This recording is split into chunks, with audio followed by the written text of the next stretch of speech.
এই প্রথম আমি বানালাম বাসি ডাল দিয়ে পরোটা। আর খেতে কেমন হয়েছিল সেটা আমি তোমাদেরকে পরে বলবো, পুরো ভিডিওটা দেখতে থাকো। 2 দিনের পুরনো ডাল দিয়ে আমি বানিয়েছিলাম এটা।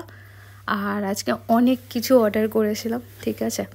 তো তোমরা সবাই কেমন আছো প্রথমে বলো। আশা করছি তোমরা সবাই খুব ভালো আছো, আর আমিও খুব ভালো আছি।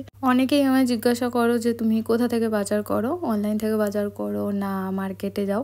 তো আমি দুটোই করি, কখনো অনলাইনেও করি আর কখনো বাজার থেকে গিয়েও কিনে আনি। তো আজকে জিপ্টোতে বেশ অনেকটাই অফার চলছিল, আর তোমরা তো জানো আমি জিপ্টো থেকে ভালোই কেনাকাটা করি। তো আজকে জিপ্টোতে অনেক অফার ছিল। আর আমার ফ্রিজটাও পুরো ফাঁকা হয়ে গেছিলো, কোনো সবজি ছিল না, কিছুই ছিল না, দই টই সব কিছুই শেষ হয়ে গেছিলো। তাই ভাবলাম চলো আজকে অর্ডারটা দিয়েই দিই। তো দেখো কি কি অর্ডার দিয়েছিলাম, অনেক কিছুই অর্ডার দিয়েছিলাম। পেঁয়াজ, আলু, দই, আর এই যে বিনস আছে, আর বিস্কিট দিয়েছিলাম, হাইড অ্যান্ড সিক বিস্কিট। আর আঙুরটাও দেখলাম বেশ অনেকটা কম দামে দিচ্ছে, তো আঙুরও অর্ডার দিয়েছিলাম। আর বিনসটা ভুল করে 2 প্যাকেট দিয়ে দিয়েছি, আর এত বিনস কী করে খাবো জানি না। গাজরও অর্ডার দিয়েছি, এই লাল গাজরটা, কারণ হালুয়া বানাবো। আর এই কফিটা আমি প্রথমবার অর্ডার দিয়েছি, মানে এই কোম্পানির কফি আমি এর আগে কোনো দিন খাইনি। আর কফিটা একটু কম দামেই দিচ্ছিল। তো প্রথমে কিন্তু দেখিনি যে কফিটাতে 50% কফি আছে, ভুল করেই অর্ডারটা দিয়েছি। এবার ভাবলাম চলো খেয়ে দেখি খেতে কেমন লাগে। জিপ্টোতে সব থেকে কমে এই কফিটাই ছিল, এর থেকে কমে আর কোনো কফি ছিল না। অর্ডারটা আসার পর ভাবলাম চলো কফিটা খেয়েই দেখা যাক, কারণ আমি 2টো সিঙ্গারাও কিনে এনেছিলাম আসার সময়। তো সিঙ্গারার সাথে কফি একটু চা হলে ভালো হতো, কিন্তু ভাবলাম যে কফিটা কীরম খেয়ে দেখি, সেই জন্য কফিটাই বানিয়ে নিয়েছিলাম। নাহলে সিঙ্গারার সাথে চা খেতে, দুধ চা খেতে সত্যি কথা ওটাই সব থেকে বেশি ভালো লাগে। আর সিঙ্গারাটাও খেতে কিন্তু খুব ভালো ছিল। আমি যে দোকান থেকে কিনি সবসময় সিঙ্গারা, সেই দোকান থেকেই কিনে এনেছিলাম। খেতে খুবই ভালো হয় দোকানের সিঙ্গারাটা। গরম গরম সিঙ্গারা আর তার সাথে কফি, আর সন্ধেবেলার টিফিনটা পুরো জমে গেছিলো।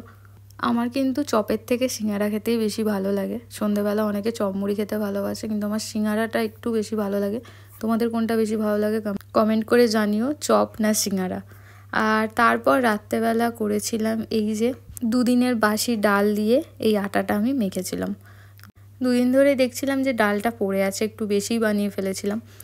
আর এটাই ভাবছিলাম যে কি করা যায়। প্রথমে ভাবলাম যে শুধু রুটি বানাই, ডাল দিয়ে রুটি খেয়ে নেবো, কারণ ডাল দিয়ে রুটি খেতে আমার বেশ ভালোই লাগে। তারপর হঠাৎ করে মাথায় এলো যে আমাদের সেলিব্রিটি ভারতী সিং দিদির একটা ভিডিও দেখেছিলাম একবার, যে আটাতে ডাল দিয়ে মেখে নাকি রুটি বা পরোটা করে খেলে খুব ভালো লাগে। তো সেটাই হঠাৎ করে মাথায় এলো, আমি বললাম চলো ট্রাই করেই দেখি কীরকম খেতে লাগে। আর সত্যি সত্যি এটা কিন্তু খেতে খুব সুন্দর হয়েছিল, আর মাখাটাও খুব সুন্দর হয়েছিল। মানে দেখতেই পাচ্ছ একদম সফট মাখা হয়েছে। ওইটুকু ডাল একটু বেঁচে গেছিলো, আমি আর মাখার সময় ভিডিওটা করিনি। মাখার আগেও আমি ভয় পাচ্ছিলাম যে খেতে কীরম হবে, আসলে ভালো হবে তো, মাখাটা যদি ভুলভাল হয়ে যায়।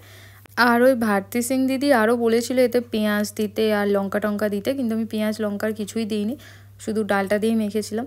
আর বেশ নরমই মাখা হয়েছে, দেখতে পাচ্ছ। তোমরা কি কোনো দিন এইভাবে আটা মেখেছো বা এইভাবে রুটি পরোটা খেয়েছো আমাকে জানিও। আর যদি না খেয়ে থাকো আমি বলবো একদিন বানিয়ে দেখো, খেতে কিন্তু বেশ ভালো হয়। আমার তো বেশ ভালোই লেগেছে। এর পরের বার এতে সত্যি সত্যি পেঁয়াজ লঙ্কা এইসব দিয়ে আর একদিন মেখে দেখবো, আর নিশ্চয়ই সেটাও খেতে ভালো হবে। এটা যেমন খেতে ভালো হয়েছে, সেটা নিশ্চয়ই আরও খেতে বেশি ভালো লাগবে। আর এই যে আমি এখানে পরোটা বেলে নিয়েছিলাম, আর পরোটাগুলো কিন্তু খুব নরম হয়েছিল।